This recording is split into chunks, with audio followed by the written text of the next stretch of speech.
just start telling you what I'm going to talk about. So I'm going to be talking about public procurement harmonization and the regional trade agreements in Africa. And I think that will segue nicely into what Chris and Dominic will discuss after me.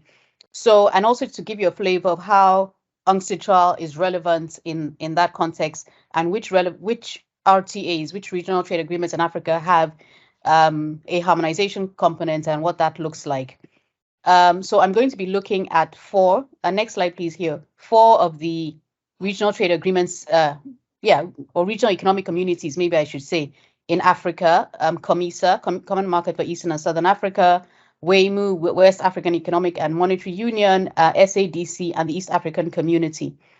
Okay, so a bit of background. COMESA was created in 1994, and it succeeded a previous preferential trade agreement which had existed since 1982. So essentially, the goal of COMESA is to have a fully integrated regional economic community, to boost development. The one thing that I should say is that Africa has quite a number of regional economic communities, and the idea behind these communities is that we create these unions within these regions with the hope that that would lead to the African Economic Community, Africa as one trading bloc, free trade area, similar to what we have with the EU. So that's been the idea. A few challenges with that, because as you'll see from my presentation, there's a lot of overlapping membership with a lot of these regional trade areas and the trade agreements that they have. And so that has been a challenge for a lot of the African countries.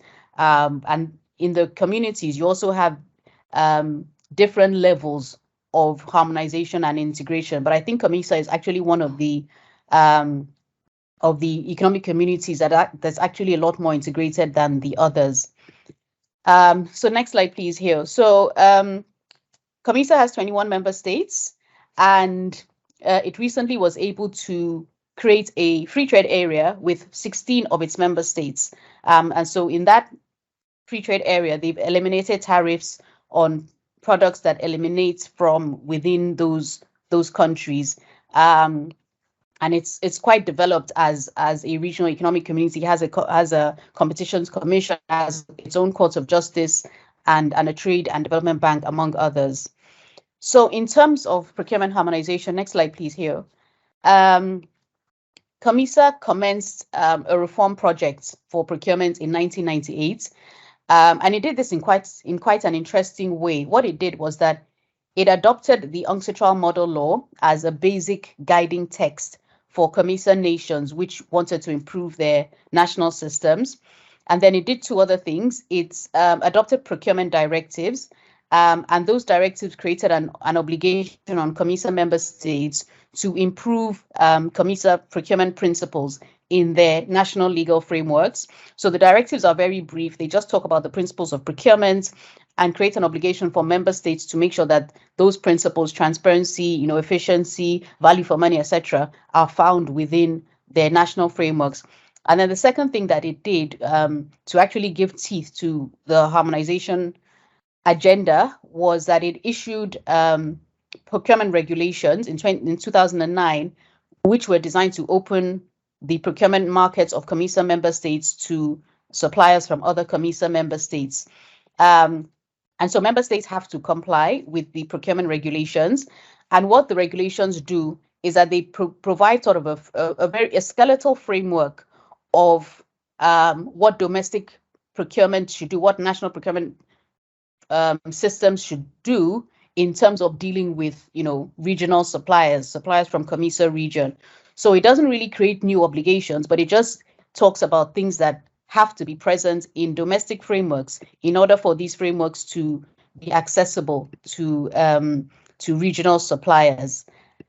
And so it has a number of provisions that are relevant to this. Next slide, please, here.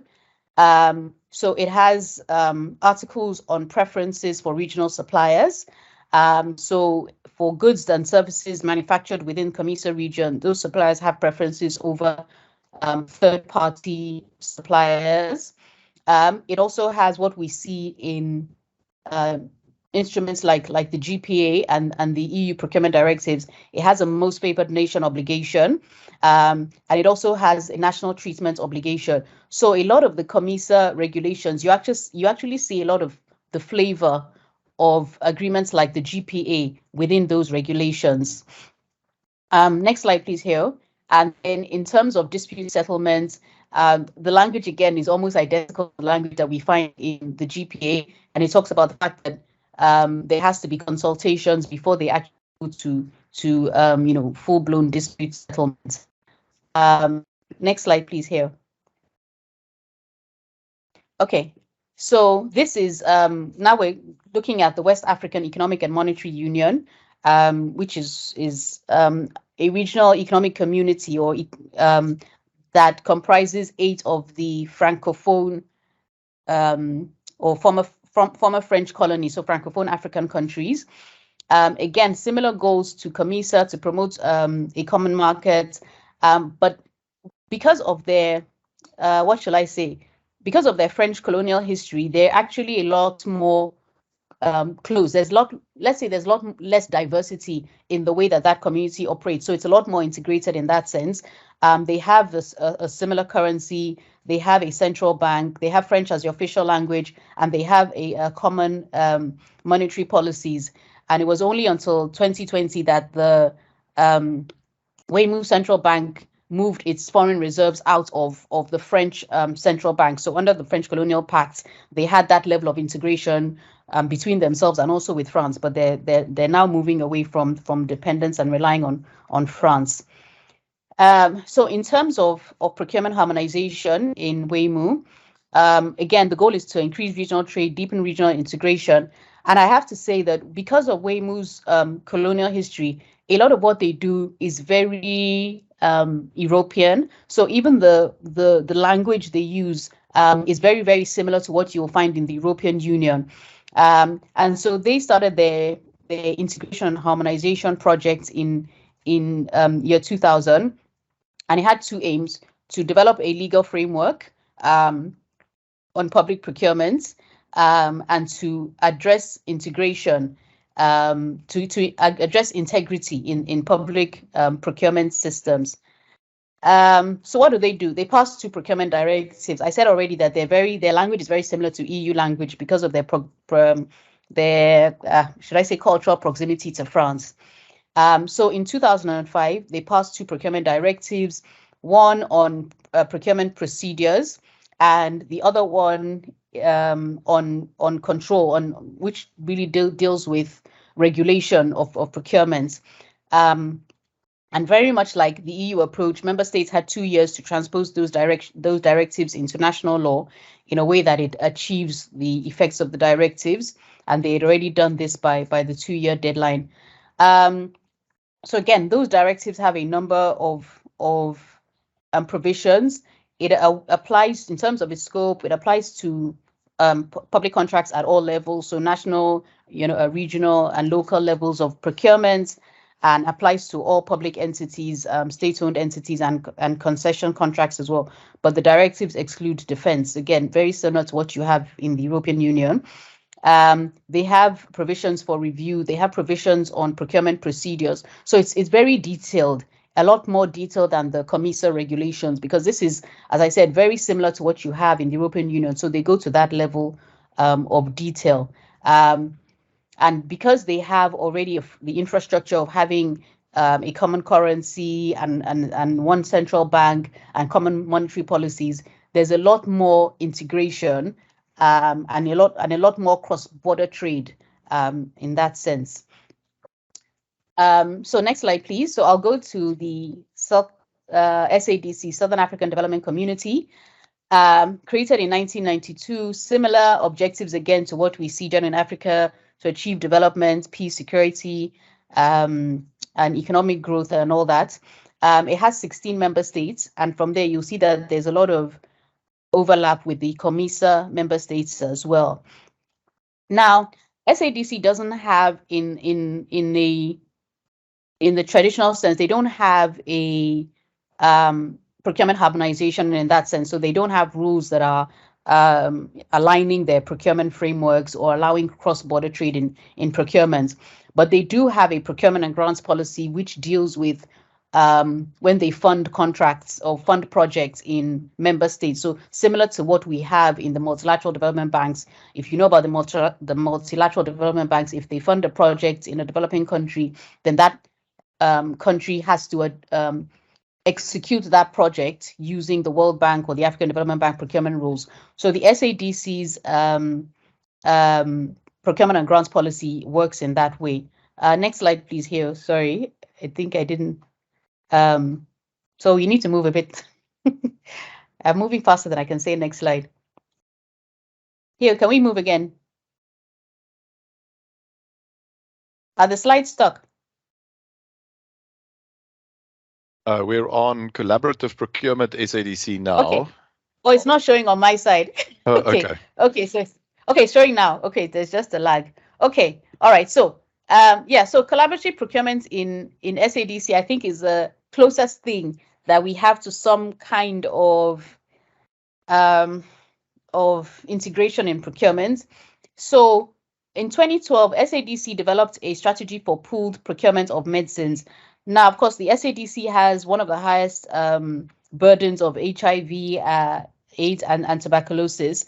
And of course, there have been a lot of problems with sourcing these drugs, problems with intellectual property and TRIPS, the non-flexibilities in TRIPS and things like that.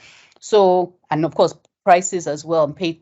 Anyway, so they decided in 2012 to develop a strategy to basically within the SADC region to collaboratively purchase some of these medicines, especially in relation to HIV, AIDS drugs and tuberculosis drugs. So they also wanted to, obviously lower costs because they'll be buying in bulk, and of course, it will enhance, regional trade integration and all that, maintain security of supplies. But there were a lot of problems. I think one of the biggest problems that has been a challenge to the success of this pooled procurement facility is South Africa's preferential procurement legislation, which require that public contracts go to companies that have a Black economic empowerment scorecard. So, but they kind of put in place some of the infrastructure. So they there was a tender put out for the organization that would actually do the procurement, and that was given to an organization called the Medical Services Division Medicine Service Department, in Tanzania. So that organization has the authority to do this pool procurement, but countries are not using it in the way that they can. And when COVID-19 happened, there was a lot of pressure for this facility to be used because that would have, made a difference in terms of being able to procure, PPEs and the medicines that were required for COVID-19. So we have the infrastructure, but it's not being used to its full potential. Next slide, please.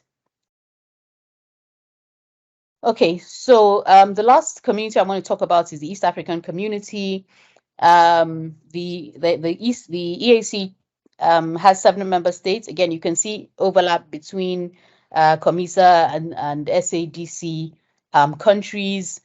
And again, similar objectives to deepen economic integration and improve quality of life and all that.